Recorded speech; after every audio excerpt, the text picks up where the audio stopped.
ये वीडियो मैं आपको ये बताने के लिए बना रहा हूँ कि स्मार्ट वर्क कैसे किया जाता है in mathematics in ninth and tenth, जहाँ स्मार्ट वर्क की सबसे ज़्यादा ज़रूरत है, स्पेशली मैथमेटिक्स में।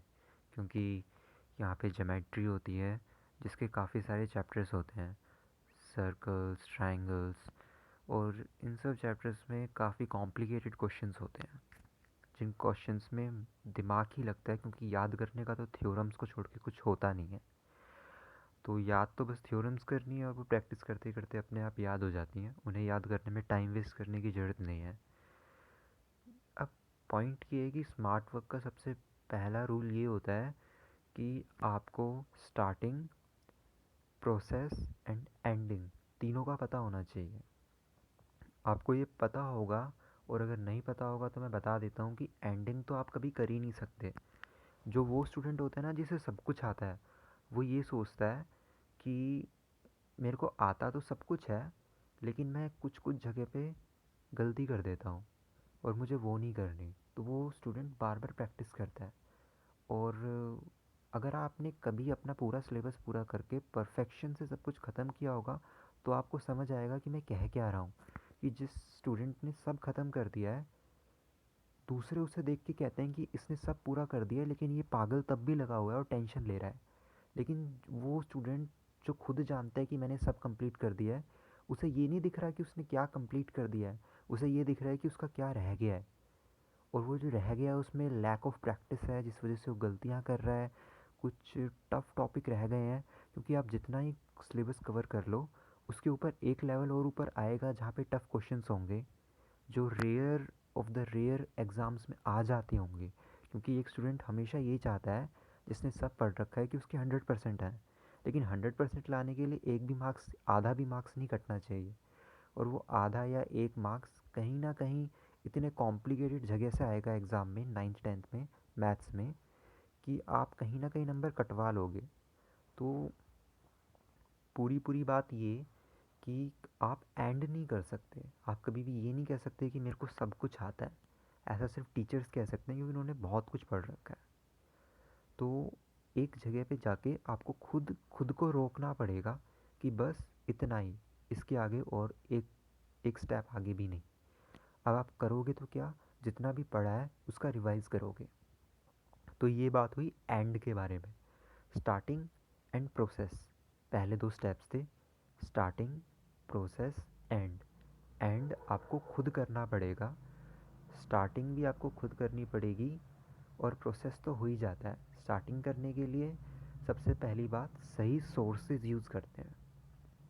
आपके पास पढ़ने के लिए बहुत सारे सोर्स होंगे। आप नाइन्थ टेंथ में हो, आपके पास एन है। आपकी सबसे बड़ी स्ट्रेंथ मैथमेटिक्स में एन ही होगी, क्योंकि मैथ्स एक ऐसा सब्जेक्ट है जिसका कोई एंड नहीं है, तो एंड तो खुद ही करना पड़ेगा। लेकिन जो एन हैं, वो पहली बात की पतली बुक्स हैं, दूसरी बात कि उनसे 80% सिलेबस आएगा। अब कुछ बच्चे कहते हैं कि ये झूठ है। तो अगर आप एन का एक एक क्वेश्चन ढंग से रट लोगे, याद कर लोगे, तो कन्फर्म 80% उससे आएगा। एन के टफ क्वेश्चन तो एज इट इज़, बिना कुछ चेंज किए एज इट इज़ पूछ लिए जाते हैं, वैल्यूज़ भी चेंज नहीं की जाती। तो एन से 80% आएगा। तो स्टार्टिंग करने का रूल ये था कि सही सोर्स मतलब कि आप एन यूज़ करते हो मैथ्स की, या फिर आर डी शर्मा या आर एस अग्रवाल यूज़ करते हो, ये आपके सोर्सेज हैं। आप अलग अलग सोर्स से पढ़ सकते हो। आप किसी ऑनलाइन पीडीएफ से भी पढ़ सकते हो, जो ना आर डी शर्मा हो, ना आर एस अग्रवाल हो, ना एन हो। तो सोर्स, सबसे पहला सोर्स जो यूज़ करना है स्मार्ट वर्क में, वो एन यूज़ करना है, जिससे लोग अक्सर दूर भागते हैं। क्योंकि एन मैथ्स की आसान है, तो लोग सोचते हैं कि ये तो बहुत आसान है, इससे तो कुछ आएगा ही नहीं। वेल, एन का एक पार्ट आसान है और बाकी का पार्ट टफ है। अब ये नहीं है कि वो पार्ट्स अलग अलग हैं, बीच बीच में आपको कुछ काफ़ी सारे आसान क्वेश्चन मिलेंगे, फिर एकदम से कोई टफ क्वेश्चन मिलेगा, फिर आसान मिलेगा, और एंड में लास्ट में जो मिसलेनियस आती है, वो बहुत ज़्यादा टफ होती है। उसके क्वेश्चंस तो हमेशा ही रह ही जाते हैं। बच्चों को वो बार बार प्रैक्टिस करने पड़ते हैं, जब जाके मेमोराइज़ होते हैं। मैं बार बार मेमोराइज़ की बात इसलिए कर रहा हूँ, क्योंकि मैथ्स में आप पेपर में कुछ गलती ना करो, इसलिए आपको क्वेश्चंस को मेमोराइज़ करना पड़ता है, रटना पड़ता है। लेकिन रटते ऐसे नहीं है, पहले समझते हैं, समझते हैं कि करा क्या है, क्यों करा है, सारे रीजंस, पूरी मैथ्स ढंग से कॉन्सेप्ट्स क्लियर करते हैं। जब सब क्लियर हो जाता है तो रिवीजन करते करते अपने आप मेमोराइज हो जाता है सब कुछ, आपका हाथ अपने आप चलता है और स्पीड भी बढ़ जाती है। तो सबसे पहला जो स्मार्ट वर्क का पॉइंट था, स्टार्टिंग स्टार्टिंग का सोर्स एनसीईआरटी। सबसे पहले एनसीईआरटी यूज़ करनी है। अब एनसीईआरटी जब कंप्लीट हो जाए, फर्स्ट बार कंप्लीट हो जाए, मतलब आपने एक बार पूरी एनसीईआरटी के सारे क्वेश्चंस कंप्लीट किए हैं और हो सके तो उनके सॉल्यूशंस भी लिख लो, या फिर सॉल्यूशन की बुक खरीद लो। सॉल्यूशन की बुक खरीदोगे तो टाइम नहीं लगेगा, वो ज़्यादा अच्छा रहेगा। आपके पास टाइम कम है, और भी सब्जेक्ट्स हैं जो आपको पढ़ने हैं, आपको 100% लानी है जो सब चाहते हैं। तो आप जो सॉल्यूशंस की बुक है उन्हें यूज़ करो। आप देखोगे कि सॉल्यूशंस की बुक में कुछ सॉल्यूशंस ज़्यादा अजीब से होंगे और आप उन्हें आराम से कर सकते हो दूसरे तरीके से। मैथ्स की सबसे अच्छी बात है कि मैथ्स को किसी भी तरीके से किया जा सकता है। एक मेथड नहीं, कई मेथड होते हैं, अलग अलग मेथड से आंसर सेम आता है और कोई भी मेथड रिजेक्ट नहीं किया जा सकता।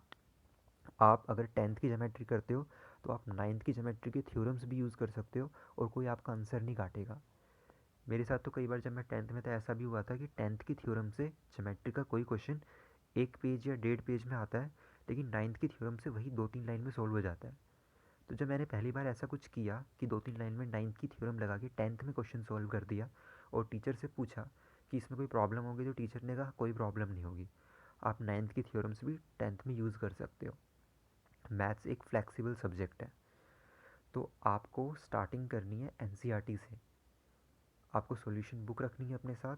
सॉल्यूशन बुक में सॉल्यूशंस होंगे, जो सॉल्यूशंस अजीब होंगे और आपके पास आसान सा सॉल्यूशन होगा वो आप अपनी नोटबुक में नोट करना, बाकी सारे आप सॉल्यूशन की बुक से देखना।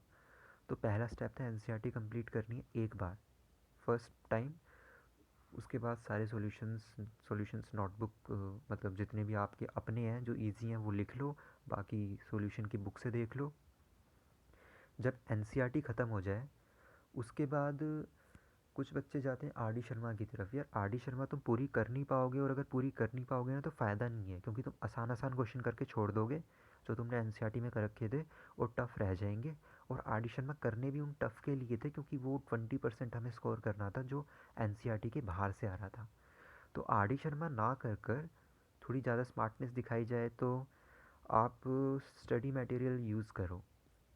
एक स्टडी मटेरियल यूज़ करो, और इससे भी ज़्यादा अच्छा है कि स्टडी मटेरियल से पहले पास्ट ईयर्स के क्वेश्चन सारे के सारे ख़त्म कर दो, 5-10 ईयर्स तक के जितने भी मैथमेटिक्स में आए हैं। उससे आपको दिखेगा कि किस तरह आपसे क्वेश्चंस हो रहे हैं। और अच्छा रहेगा कि पास्ट ईयर्स की जो बुक है 9th-10th की, जिस भी क्लास में आप हो, मैथ्स की पास्ट ईयर्स की बुक आप अपने साथ स्टार्टिंग से रखो। क्लास की स्टार्टिंग से, अगर आप 10th में हो तो 10th की स्टार्टिंग से पास्ट ईयर की बुक अपने पास रखो मैथ्स की, और देखो कि किस किस तरह के क्वेश्चंस हैं। और चैप्टर जब पहली बार कर रहे हो ना तो देखो कि मैं ऐसे ऐसे क्वेश्चंस कर रहा हूँ और पूछे ऐसे ऐसे क्वेश्चंस गए हैं, तो क्या कुछ एनसीईआरटी के क्वेश्चन मैच कर रहे हैं। आप खुद देखोगे कि 70-80% मैच कर रहे होंगे और वैसे ही आए थे, बाकी टफ थे। तो इससे आपको पता चलेगा कि किस तरह के क्वेश्चंस आते हैं। स्टार्टिंग से करोगे तो अच्छा है, बच्चे क्या करते हैं एंड में लाते हैं और फिर उनसे वो पास्ट ईयर्स कंप्लीट नहीं हो पाती। आप अगर स्टार्टिंग से रखोगे तो आर डी शर्मा में टाइम वेस्ट करने की जगह आप उन पास्ट ईयर्स को करोगे। तो आपका पहला स्टेप था एनसीईआरटी एक बार ख़त्म करना। जब एनसीईआरटी एक बार ख़त्म हो जाए तो फिर दोबारा रिवाइज मत करना अभी एनसीईआरटी को, अभी आप पास्ट ईयर्स की तरफ जाओ। साथ साथ जाओगे तो ज़्यादा अच्छा है, अलग से जाओगे तब भी ठीक है। साथ साथ मतलब एक चैप्टर ख़त्म एनसीईआरटी से, उसकी पास्ट ईयर कंप्लीट करो, फिर अगला चैप्टर शुरू करो एनसीईआरटी से, फिर उस चैप्टर की पास्ट ईयर्स ख़त्म करो।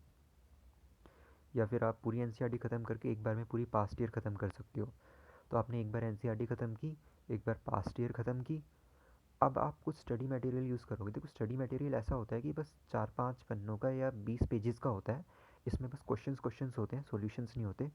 आप टीचर से, अपने ट्यूशन ट्यूटर से उनके सॉल्यूशंस पूछ लेना। ट्यूशन्स वाले अक्सर ही स्टडी मटेरियल देते हैं, स्कूल वाले तो देते नहीं हैं। तो ट्यूशन का स्टडी मटेरियल यूज़ करना, आपका ट्यूशन नहीं है तो किसी और के ट्यूशन का स्टडी मटेरियल यूज़ करना। और कुछ चैप्टर्स होते हैं जिनमें स्टडी मटेरियल ही करना चाहिए, जैसे कंस्ट्रक्शन। इसमें कभी भी आर डी शर्मा मत करना, आर एस अग्रवाल मत करना। सिर्फ एक 20-25 क्वेश्चंस का स्टडी मटेरियल उठा लेना, 30-40 क्वेश्चन ज़्यादा से ज़्यादा, और उन सारे क्वेश्चंस को ख़त्म कर लेना कंस्ट्रक्शंस के। ज्योमेट्री एक टफ चैप्टर है, स्टडी मटेरियल जितना मोटा हो अच्छा रहेगा, इतना मोटा ना हो कि आर डी शर्मा ही बन जाए। स्टडी मटेरियल ज़्यादा से ज़्यादा भी कुछ 150, 250 या 350 क्वेश्चंस कंटेन कर सकता है पर चैप्टर। और पर चैप्टर इतने क्वेश्चंस ठीक हैं, जबकि आर डी शर्मा में ज़्यादा मिलेंगे। और जब आप इन क्वेश्चंस को स्टडी मटेरियल के देखोगे तो देखोगे कई सारे तो एन के ही हैं, तो वो वैसे ही आप काट देना कि एन के दोबारा नहीं करने। आप एक बार अभी अभी एन एक ही बार की है, आप उसे रिवाइज़ करोगे तब हो जाएगा वो। तो स्टडी मटेरियल से वो वाले क्वेश्चंस मत करना जो एन के हैं, आप वो वाले क्वेश्चंस करो जो एन के नहीं हैं। तो सबसे पहले एन ख़त्म की, फिर पास्ट ईयर्स ख़त्म की, फिर आप स्टडी मटेरियल पे आ गए, फिर आपने स्टडी मटेरियल ख़त्म कर दी। इसी तरह आप सारी चैप्टर्स के स्टडी मटेरियल पास्ट ईयर एन ख़त्म करते रहो। जब एक बार ये सब हो जाए तो दोबारा रिपीट करना इसी प्रोसेस को, एन को दोबारा करना। एन 2 से 3 से 4 बार तक होनी चाहिए, कम से कम 2 बार एन होनी चाहिए। और आपको उतनी बार एन करनी है जितनी बार में आपसे गलतियाँ होनी बंद हो जाएं, आपको याद हो जाए चीज़ें। 2, 3, 4, 5 बार, जितनी बार आपके पास टाइम है। रात में टाइम निकालो 2-2 घंटे का, बैठो, रोज़ बैठो और प्रैक्टिस करो। जब भी आप फ्री हो प्रैक्टिस करो, अपना प्ले टाइम निकाल के प्रैक्टिस करो, सोना बंद करो दोपहर में। टाइम बहुत होता है, हम बस मिसयूज़ करते हैं। तो एन प्रैक्टिस करो दोबारा से, सेकंड बार, तीसरी बार, फिर दोबारा से पास्ट ईयर्स को प्रैक्टिस करो। तो हमने पहली बार एक बार एन की, फिर पास्ट ईयर्स की, फिर स्टडी मटेरियल पे गए, फिर हम दोबारा एन पे आए, फिर हम दोबारा पास्ट ईयर्स करेंगे, फिर हम दोबारा स्टडी मटेरियल करेंगे। इन्हीं 3 चीज़ों में हम रोटेट करेंगे 2-3 बार। इसके अलावा कोई अच्छा क्वेश्चन कहीं और से आ जाए तो उसे भी कर लो। बस इतना सा करके आप 90-95%, इवन हो सकता है 100% भी आप स्कोर कर दो। पॉसिबिलिटी है इसकी। बट अगर आप आर डी शर्मा में लगते तो ना वो पूरी होती, आप इजी इजी क्वेश्चन करके छोड़ देते और आपके 95% भी नहीं आते। और जो आपने ये 3-3 बार किया है ना, एन को, पास्ट ईयर को, स्टडी मटेरियल को, इससे आपके दिमाग में चीज़ें बैठ गई हैं।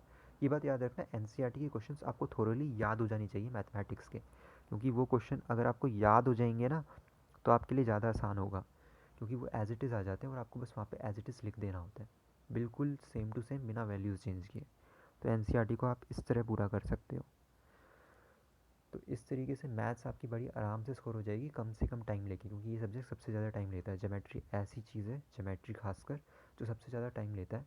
तो इसे बस एन तक ही रखो। बच्चे एन छोड़ के टफ बुक पे जाते हैं, एस चंद, आर डी शर्मा करते हैं, और वो पूरी नहीं कर सकते। आपके पास इतना टाइम नहीं है कि आप एक साल में उसे पूरी करो और फिर बाकी बचे एस एस टी वगैरह सारे सब्जेक्ट्स भी कंप्लीट करो। ये पॉसिबल नहीं है। तो जो मैंने तरीका बोला, ये तरीका यूज़ करना, ये सबसे अच्छा स्मार्ट वर्क है आपके नंबर लाने का। और आप कहोगे कि मुझे 100% चाहिए, तो मैंने कम से कम बताया कि 90-95% आ जाएंगे। हो सकता है 100 ही आ जाएँ, क्योंकि वही स्टडी मटेरियल घूमता रहता है, वही पुराने क्वेश्चन रिपीट करते हैं, वैसे ही क्वेश्चंस आते हैं। आपका माइंड शार्प होना चाहिए।